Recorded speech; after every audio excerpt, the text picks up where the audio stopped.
শহীদ রাষ্ট্রপতি জিয়াউর রহমান যেটি চেয়েছিলেন বাংলাদেশ একটি সুখী সমৃদ্ধশালী বাংলাদেশ হবে, বাংলাদেশ একটি বৈষম্যহীন বাংলাদেশ হবে, বাংলাদেশে আইনের শাসন থাকবে, মানুষ শান্তিতে রাতে ঘুমাতে পারবে, বাংলাদেশে কোনো দুর্নীতি থাকবে না, সজল প্রীতি থাকবে না। শহীদ রাষ্ট্রপতি জিয়াউর রহমানের সৈনিক আমরা আসলে হতে পারিনি। আমরা নিজেদের দাম্ভিকতা দিয়ে, নিজেদের কর্তৃত্ব দিয়ে সবকিছু বিবেচনা করার চেষ্টা করি। আপনারা লক্ষ্য করেছেন মাত্র 36 বছর বয়সে শহীদ রাষ্ট্রপতি জিয়াউর রহমান বাংলাদেশের স্বাধীনতা ঘোষণা করেছিল।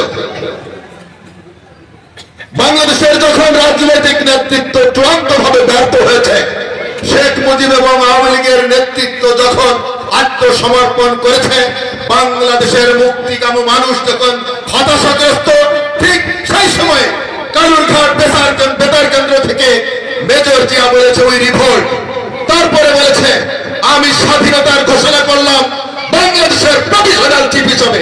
পরের দিন উনি আবারও ঘোষণা করেছেন আমি মেজর জিয়াউর রহমান শেখ মুজিবুর রহমানের পক্ষে বাংলাদেশের স্বাধীনতার ঘোষণা করছি, এবং বিশ্বের তদর ক্ষমতাসীন রাষ্ট্রের কাছে তিনি সহযোগিতা চেয়েছেন, এবং পরিশেষে বলেছে ইনশাআল্লাহ বিজয় আমাদের হবে। আমরা সেই রাষ্ট্রনায়ক জিয়াউর রহমান, যার অসীম সাহস ছিল, দেশের জন্য তিনি কাজ করেছেন।